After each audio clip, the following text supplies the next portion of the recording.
julle, baie welkom by vandag se klein groep byeenkoms. Dit is soos altyd baie lekker om weer saam met julle te kan kuier. En ons hoop regtig dat die reis oor die laaste paar weke oor gebed julle al diep gechallenge het en ook julle gehelp het om julle gebedslewe regtig meer intentioneel te maak.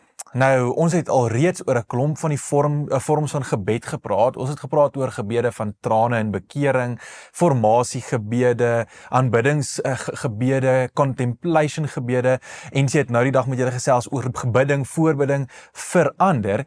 En vandag praat ons oor die gebed wat Richard Foster noem praying the ordinary, die gewone gebed. En dis nie die groot oomblikke gebede nie, dis nie die buitengewone ervaringsgebede nie, maar dis die heiligheid van die alledaagse waaroor ons vandag gaan gesels. En hierdie gebed vorm juis deel van daai derde beweging waarmee NC afgeskop het laasweek, die moving outward, seeking the ministry we need beweging. Nou, transformasie en intimiteit waaroor ons al baie gepraat het, saam met Jesus, albei lei ons na bediening, na ministry, na die uitleef van ons geloof. Ons bediening, dit wat ek en jy doen, die reaksie op ons geloof, vloei juis vanuit die oorvloedige genade en liefde wat die Here elke dag vir my en jou gee. Maar hier is die probleem. Foster noem dit die skandaal van die 5% geestelikheid. Foster sê dat baie van ons leef met 'n soort innerlike apartheid of dualisme, want ons het 'n skeidingsprobleem. Ons skei ons lewens. Ons het 'n klein hoekie of 'n klein deeltjie vir ons geestelike lewe, die geestelike dinge, en die res van die lewe label ons eintlik maar net as gewone lewe. So ons sê baie maklik, Sondag is heilig of my klein groep byeenkoms is heilig, maar werk is baie neutraal. Die kombuis is maar net die kombuis. Om te wag in 'n ry voor ek betaal by die Spar is maar net om te wag. Maar wat ons eintlik vir mekaar vandag sê, is dis nie waar nie. Die Christelike geloof ken nie 'n 5% geestelikheid nie. Hy ken net 'n 100% geestelikheid, want God is nie beperk tot my en jou stilte tyd of net 'n blote erediens nie. As ons hom nie in die gewone kan vind nie, in die normale van ons daaglikse roetine, in ons huis, in die huishoudelike taakies, in die Spar of die Checkers nie, dan gaan ons hom waarskynlik glad nie vind nie. As gelowiges oorwin ons met ander woorde hierdie 5% geestelikheidsprobleem deur te bid in en deur die gewone. Ons doen die ordinary prayer. En ons doen dit op 3 maniere. Die eerste manier is om die gewone ervarings en aksies van die lewe in gebed te verander. Die tweede ene is om God raak te sien in die gewone ervarings van die lewe. En die derde ene is om deur die gewone ervarings van die lewe te bid. So Richard Foster praat oor die heiligheid van die gewone. Dis eintlik waaroor ons vandag praat. Tom Smith, wat 'n klomp van julle ken, het ook 'n boekie oor geskryf, Vind God in die gewone. En die Bybel sê vroeg reeds presies dit in Genesis 1 vers 31. Julle ken dit. Sê hulle in Genesis, en God het gesien dit was baie goed. Hy het sy skepping geskep en hy het gesê dit is baie goed. Hy het gesê alles is baie goed. Met ander woorde, alles wat hy geskep het, wat ons so maklik reduseer tot doodgewoon, is vir God goed. En toe doen hy dit nog 'n stapie verder. Dan kom ons by inkarnasie uit. God kies 'n eenvoudige stal, 'n klein regte kindjie babietjie in doeke, 'n eenvoudige krib, hoe alledaags dit mag gewees het, hoe ondrukwekkend dit mag gewees het, maar in God se skepping is die inkarnasie van Jesus juis dit. Dis nie gewoon nie. God het die geestelike en die materiële saamgevoeg, hulle eintlik ge-infuse in Jesus. Met ander woorde, wat sê die skepingsverhaal vir ons? Wat sê die verhaal van Jesus vir ons? Die gewone is heilig. Dink verder 'n bietjie aan Jesus. Jesus het die meeste van sy lewe nie as 'n rabbi geleef nie, maar as 'n timmerman, 'n normale blue-collar job. Dis wat hy gedoen het.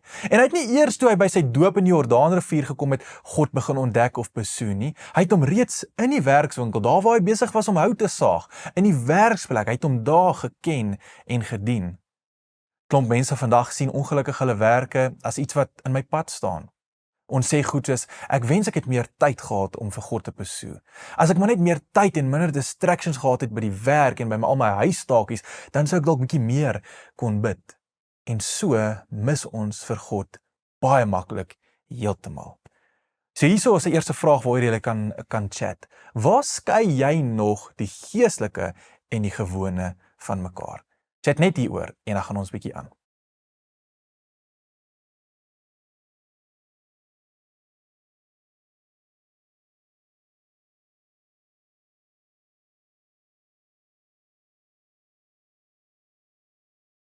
Foster sê verder iets radikaals. Hy sê, ons werk help ons nie net om tyd vir gebed te kry nie, ons werk word ons gebed.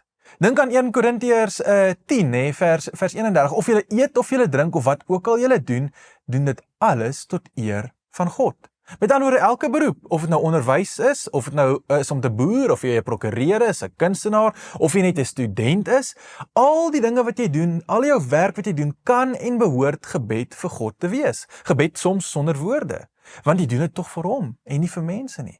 Selfs die vervelige werk, selfs die ongesiene werk wat niemand anders sien nie. Ek onthou toe ek by die studentegemeente gewerk het so 'n paar jaar terug, het ons gereeld op uitreike gegaan en baie van daai uitreike het 'n groot deel harde hande arbeid werk ingesluit. Jy trek 'n overall aan, jy meng sement, jy dra bakstene rond en jy bou fisies met jou hande. En ek onthou hoe baie studente vir my gesê het voor hulle gekommit het vir een van hierdie uitreike, gesê nee, ons verkies die ander uitreike waar ons regtig besig kan wees met die dinge van die Here, waar ons met mense kan praat oor hom. Met ander woorde, hulle het die fisiese werk gesien as minder geestelike deel van 'n uitreik. En dan moes ek hulle baie mooi uitdaag en challenge om te sê, as jy die Here reduseer tot net gesprekke oor hom, of net daardie oomblikke waar jy eksplisiet oor geloof praat, en jy leef asof hy nie ook teenwoordig is wanneer jy sement meng, of bakstene ronddra, of werk nie, dan gaan jy sukkel om hom op enige ander plek in jou lewe regtig raak te sien. Want God is nie net daar waar ons oor hom praat nie. Hy is ook daar wanneer ons getrou werk, besig is met ons hande, besig is met ons gawes en talente. En as jy nie leer om God raak te sien wanneer jy sement meng nie, gaan jy waarskynlik ook sukkel om hom raak te sien wanneer jy by jou werk sit, wanneer jy in die verkeer sit, wanneer jy skottelgoed was, of in 'n gewone maandag deurleef. Want as jy is daar waar hy is.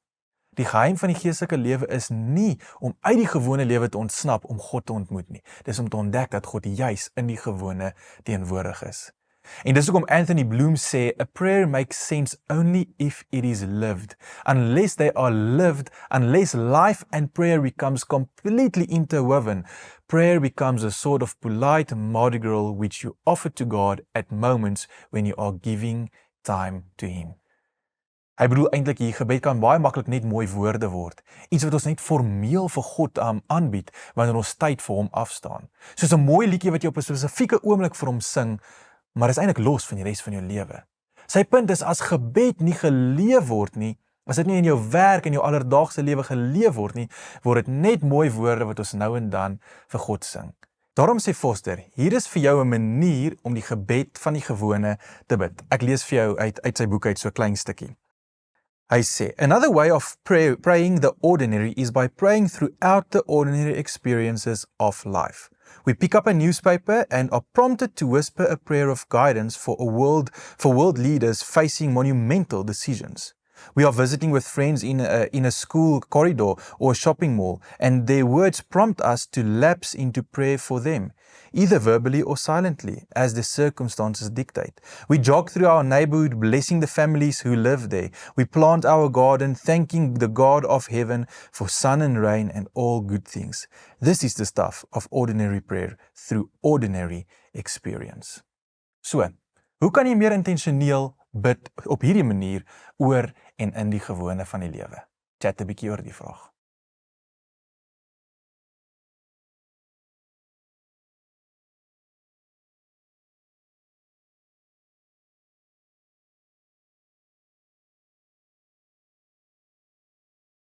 Foster sê verder dat holiness is homemade. Prayers arising out of the context of the family are perhaps the most common expression of praying the ordinary. Wanneer ek en jy in ons huise besig is met verskillende dinge in verskillende kontekste en ons besig is om te bid daaroor, leer ons dat holiness is homemade. Volgens Paulus daar in 1 Tessalonisense 4 vers 3 sê hy, as jy ooit wonder wat is God se wil vir jou lewe, sy wil vir jou lewe is heiligheid, en dit gebeur in die huis. So om in die gewone vir God te soek en om te bid en om te bid in en oor en vir die gewone in ons huise, transformeer die Here ons nog meer. Want ons is besig om te bid vir beskerming, vir genesing, vir werk, vir ons kinders, vir transformasie, en in dit alles leer ons om hom oralster raak te sien. Ons dogtertjie Kara is nou so 14 maande oud en sy het onlangs begin agterkom voor ons eet, bid ons. Nou sodra daar kos op die tafel is en sy is ingestrap in haar stoeltjie, dan steek sy haar handjie uit en sy sê met groot oortuiging, amen, amen. En dis haar manier om vir ons te sê, dis tyd, ons praat nou met God. Sy het ook dit nou begin doen wanneer ons by die skool stop, wanneer ek by die skool stop in die oggend om haar af te laai, dan kom haar handjie van agteraf en sy sê, amen, amen. Ook wanneer ek en Jalandri haar in die bed sit in die aand, na 'n storie gelees het, kom haar handjie weer uitgestrek met groot entoesiasme en sy sê, amen, amen. En sy wag dan, en sy wag dat ons nou moet bid. En as ons klaar gebid het, sê sy met groot opgewondenheid, amen, en sy klap so 2 keer haar handjies. Maar die cool ding van my, wat my dogter vir my geleer het, is die manier hoe sy nou begin het, om dit op die randomste tye te doen. Binne die huis, buite in die tuin, in die kar, terwyl ons stap, terwyl ons om die blok stap, skielik randomly steek sy haar handjie uit na een van my, of na my of my vrou toe, en sy sê, amen, amen, en sy sê, ons gaan nou bid. En ek het besef, vir haar is gebed nie 'n program nie, is nie vir haar 'n tyd geleef, 'n spesifieke tyd in 'n dag nie, dis nie 'n kerkoomblik alleenlik nie. Sy verstaan nog nie eens eintlik wat ons doen of hoekom ons dit doen nie, maar wat sy wel reg kry is om vir my en Jalandri elke dag in die mundane experiences van die lewe op die randomste tye te herinner om te bid. En sy wag tot ons bid. So ons was redelik kreatief geraak het oor hoe en wat ons bid wanneer ons besig is om 'n vuil doek te ruil, maar nietemin herinner sy ons aan die God van die gewone wat saam met my en saam met jou elke dag en in elke oomblik is. En dit transformeer ons. Dit skep by my en jou 'n dieper bewustheid. En miskien is dit presies wat Jesus bedoel het toe hy gesê het ons moet soos kinders word, want kinders sien die gewone oomblikke as heilig. So hier's 'n vraag waaroor jy 'n bietjie kan chat en dan sluit ons saam af. Watter deel van jou daaglikse lewe sukkel jy om as heilig te sien en hoe kan jy jouself herinner dat dit wel heilig is? Chat hieroor en dan sluit ons af.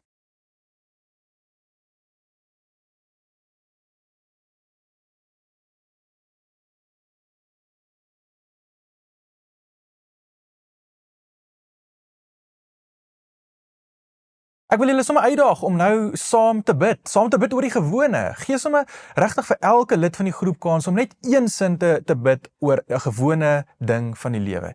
En terwyl julle bid en wie ook al dalk vir julle afsluit vandag, sê sommer net vir die Here saam dankie. Here, dankie dat U aandag gee aan klein dinge, nie net aan die groot goed nie. Dankie dat U die ongesiene waardeer. Dankie dat U in die kombuis is, net soos wat U in my kantoor is, net soos wat U saam met my in die kar is, net soos U saam met my is wanneer ek in die ry sit en wag by Home Affairs.